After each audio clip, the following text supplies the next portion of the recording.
Welcome everyone, and this is Coffee with Clinician. I'm Corey Hillman from Gate City Physio, and I'm here today with Beth Hansen. Hey Corey. Welcome, Beth. Thank you so much. I'm glad to be here on this very beautiful Wednesday morning. Surprisingly beautiful. Yeah, it is. It was rainy this morning, and then now here we are. It's beautiful out. Happy to be outside too. Yeah, absolutely. Well, thanks for being here, and just start off and kind of give us a little bit of history on yourself. You're obviously a trainer. Yep. And stuff like that, so kind of just fill us in on all that. Cool. So, like you said, my name is Beth Hansen. I am a certified strength and conditioning coach. Have been working in the fitness industry for over a decade now, which is very surprising. Yeah. Started training when I was 18 at UNCG. Okay. Never really thought I was going to make a career of it. Went back, got my master's, thought that I would go the academic route. It didn't really work for me. Yeah. I'm not much into that. I definitely need to be the kind of person that is self-employed. There you go. So through one way or another, I found myself here, and I am working full-time as a mobility coach and personal trainer. Awesome. Yeah. And so you're working at UNCG. What type of work was that exactly? Yeah, so I got my master's in exercise physiology. Okay. And did a lot of different kinds of things, but really what keeps me coming back to it is I like working with people. Yeah. I'm unlike most certified strength and conditioning coaches. I don't work with a lot of athletes. Huh. Athletes aren't my bread and butter. Yeah. I'm really more interested in the quote unquote normal person. Gotcha. So trying to incorporate more athletic movements into everyday life. I mean, everybody is an athlete in their own regard. It's just a matter of making the system fine-tuned, right? Yeah, absolutely. So kind of taking that approach of kind of working with more normal people. Obviously people think a lot of things with different trainers and stuff like that, and you have kind of the coach of like the barking and stuff like that, and then you have a lot of different varieties. How do you see like kind of your philosophy, and how does that play out? Yeah, so I like to picture myself as a very normal person. Pretty much everybody in my family is morbidly obese. Okay. I used to weigh over 200 pounds, and I didn't really have a physical upbringing. That wasn't a part of what I did. Okay. Started riding my bike and fell into a job at REI. Really did a lot of outdoor stuff then, and sort of fell into the gym to support those outdoor activities. Right. And I was actually in the gym so much that somebody that I went to college with was like, hey, you can major in this. And at the time I was undecided, and I was like, no, I have no idea. Right. And so that really informs my approach to fitness. I'm really interested in bringing fitness to folks that don't identify with athletes, that don't identify themselves as an athlete.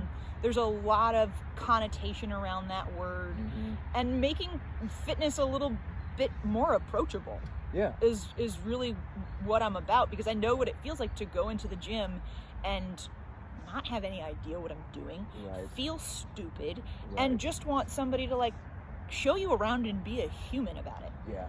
Absolutely. Yeah. So, obviously training out and stuff like that, since you're not kind of that big gym feel, what does like a training session look like with you? It really depends. Okay. But obviously it depends. Sure. But it all starts with joint care.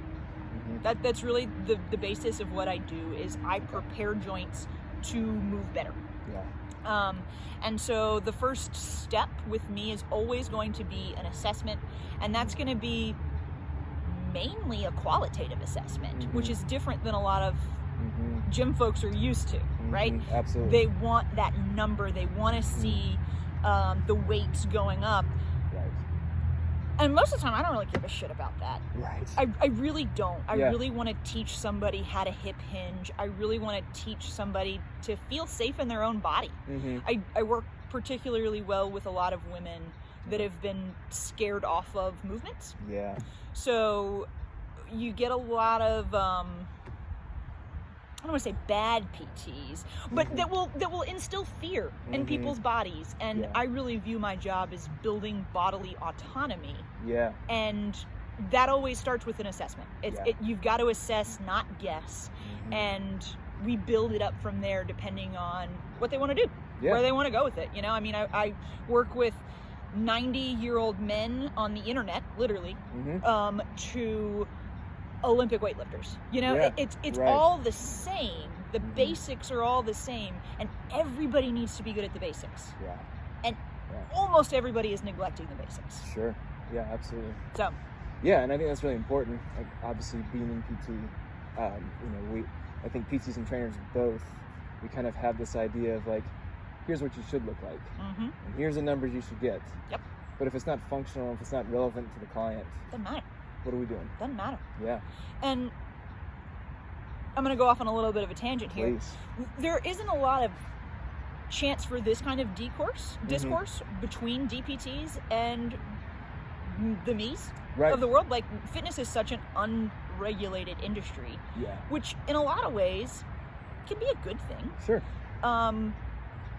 But like in the state of North Carolina, I can go to a weekend course or take an online certification and call myself a personal trainer. Right. So how is the consumer supposed to know that I have a master's degree, I've spent 10,000 hours doing this, I'm able to sit down and talk with your PT and speak intelligently about what you're doing. Right.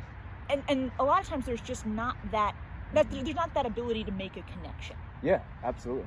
And I mean, maybe that'll be changing here in the future, but it sure doesn't seem like it anytime soon. Yeah. Well, it's kind of one of those things where like the economics just don't drive it to that point. They don't.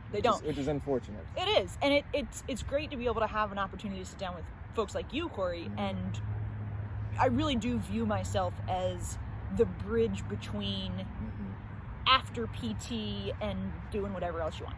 Yeah. Absolutely. I'm the maintenance. I'm the person that you can call and refer folks to and feel comfortable doing it. Yeah, absolutely. Which is huge. Absolutely. And I think that communication, like you said, is just so huge because whether it's in rehab or fitness, we kind of live in our silos. Yep. And never to talk. Exactly. So, it's a great thing. So, talking about functional things, a bit of a hyperbolic question. If you were to choose a movement that you think of, like, if this is one that everyone should get, obviously we could digress for maybe hours and talking about different movements. What is one of your favorite movements? So I teach a system called functional range conditioning. Okay. That is, the basis of the system is if you don't use it, you lose it. Yeah. Okay, so we can talk about that from a physiological level all the way up. I mean, down to the cells. Yeah. Right? So if we start at the cells and we're talking about a joint capsule, the actual cells of a joint capsule don't get nutrition unless they're moved. Okay? Yeah. So I would argue that the best movement is one that is going to maintain that joint capsule in the biggest joints. So I would say shoulder car, hip car. What's worse? What do you need to do more often? Probably hip cars. Yeah. For most folks. Sure. Would be the very short answer that I would give. Makes sense. Yeah. Again, we could spend all day talking about different ones. But if I could just show everybody how to do a CAR, which stands for controlled articular rotation, the main part being the controlled part. Right. Folks would be able to move a lot better. Right. If your joints don't rotate, they don't work. Yeah. And if they don't work, I don't have any business throwing a 25-pound kettlebell on you and asking you to do a squat. Right. Absolutely. Common sense, right? Absolutely. And that's my whole thing. Common sense. Common sense. Yeah. Common sense. Ain't so common. Yeah. Unfortunately. John Deere man went by. Yeah. We're thankful for the people that take care of the Arboretum. Exactly. Sounds like a heck of a job. Absolutely. There's been many days that it's been this nice out here, and I thought, it'd be nice to work outside. Yeah, it would not be a bad gig. Especially here in January with 55-degree weather. Yeah, no kidding. So when you work with clients and stuff like that, obviously, kind of serving as that bridge sometimes between like rehab and then getting the full function back and even prevention. What is kind of do people stick with you for, in a maintenance type standpoint?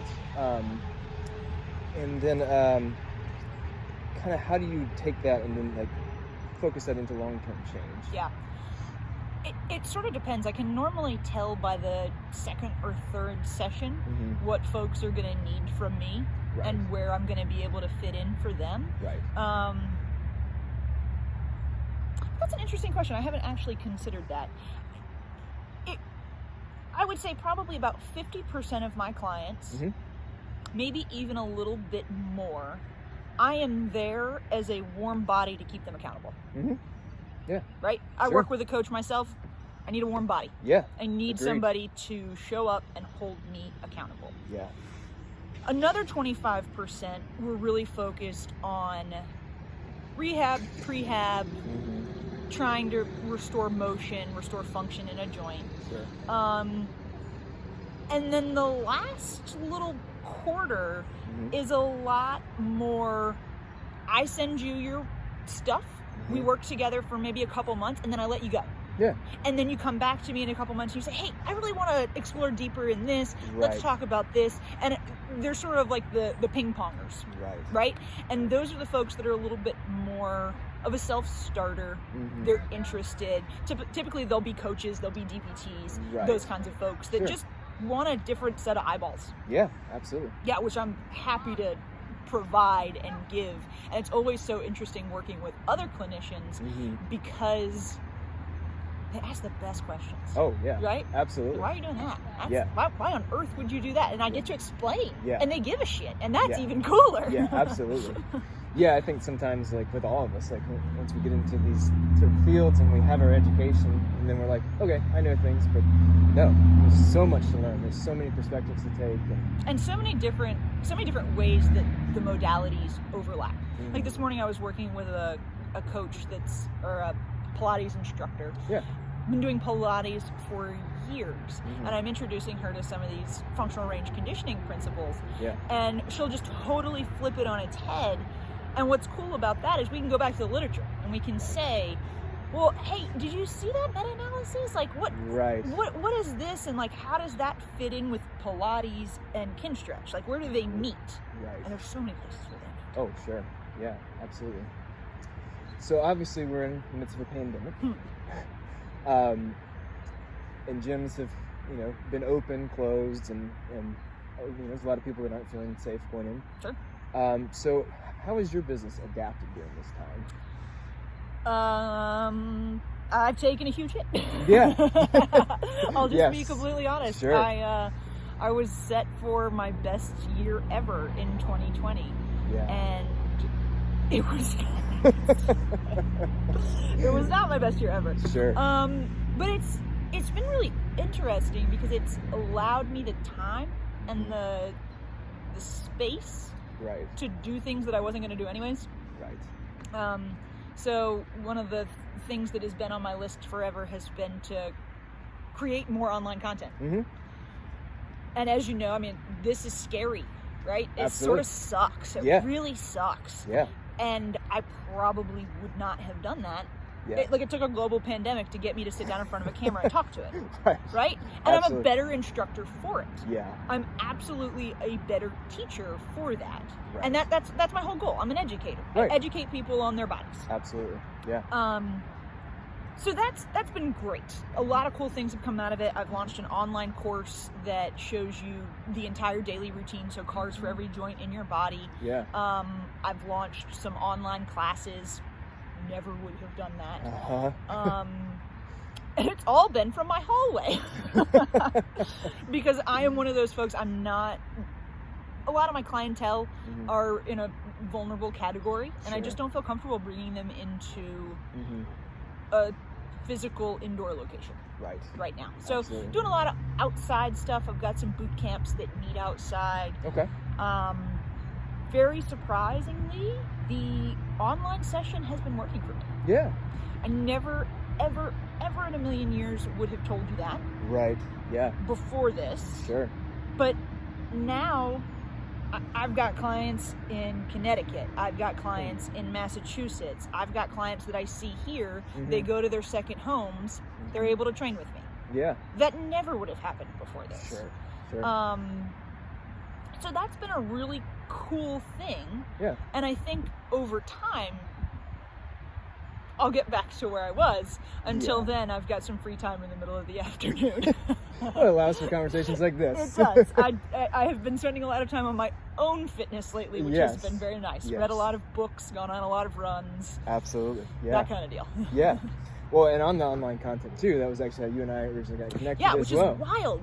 It's crazy to me that happens. Yes. I've met so many people that way. Yeah. And I call me a cynic. I just never thought it would work. Yeah. Agreed. Right? Agreed. Right? Yeah. Yeah, absolutely. It's amazing. Like, you just start throwing stuff at the wall and seeing what sticks. And yeah, absolutely. Yeah. Well, you've provided kind of a great overview of all the things that you do, and kind of to get back to some of our original questions, Sure. like misconceptions that people have about personal training and stuff like that. Is there like a pet peeve that you have, or maybe just a huge education point? You're like, oh gosh, I get to pick from so many. Number one pet peeve. I'm not an RD. It's illegal for me to provide you nutritional advice. I don't want to do that. I didn't go to school for that. Right. I didn't go to school for that. Right. Nor do I have any interest in that. Right. I can refer you out to some great folks. Yeah. But if you're looking for a coach that is going to tell you, that's going to like provide you protein cookie recipe, like that's not me. Right. Eat enough protein throughout your day and make some fucking cookies. Like, yeah. That's it. That's it. Yeah. That's the model that works for me. I'm very much an intuitive eater. Right. And believe in real food. Beyond that, I got plenty of referrals I can get you to an RD. Absolutely. Yeah. But I'm sure you get this a lot too, but people want like some kind of plan to follow. They want to start out with that gung-ho energy, and it's like, let's just drip it. Let's just give you a little bit of time. Absolutely. Otherwise, you're going to burn yourself out. Yeah. And I think sustainability is obviously important in a lot of things, but especially with making behavior change. Because if you overwhelm yourself, then... No way. No. That doesn't work for me. So I know it doesn't work for other people. It's never worked for anybody, I don't think, ever. Yeah. Exactly. What's a good way that people can get in contact with you, kind of find out more about your business and your personal training and everything? So I am on... Raving fans in the background. Yeah, lots of fans. I'm on Instagram at trainer.b, and that's pretty much my only social media presence right now. I'm sort of trying to put all my eggs in one basket there, and not do a bunch of things terribly, but do one thing like kind of well for right now. And then hopefully, as I get a little bit more confident, a little bit more growth, I can find some very nice person to do it for me. Yes. So that, like we were saying before, take one of the hats off. Exactly. Take one of the hats off, focus on being a better coach, being a better educator, and a little bit less of an entertainer. Yes. And then I've got a podcast that is coming out. Oh, nice. And that should be launching middle of next month. It's called Move Over. And it is a podcast for people that kind of hate the fitness industry. It is not your typical fitness podcast. I bring in an expert. It could be a fitness expert. Probably not, though, depending on the episode that you catch. And we go through some interesting things about fitness, maybe a historical perspective. Maybe we do a deep dive onto a piece of equipment. I've got a great episode on Richard Simmons y'all are gonna love. Oh, wow. We answer some questions, some advice type questions from the audience. We play some games. It's gonna be a super fun time. It is the fitness podcast that I've been looking for. So awesome. I made it myself. Look for that. Again, that's called Move Over Podcast, and that'll be on pretty much every platform you can find, Apple, Stitcher, all that those good kind of stuff. Awesome. Yeah. A lot of exciting things. Hey, when you've got the time in the middle of the afternoon, you got to find something to do with these hands, right? There's only so much time that you can go for a run or lift a weight or take a class, right? Absolutely, yeah. Well, thanks for being here, Beth. Yeah, great absolutely. to talk with you. Great to learn more pleasure. about it. And we'll make sure people have the information to get in touch with you. Yeah, thank you guys so much. This is a pleasure. Yeah. All right.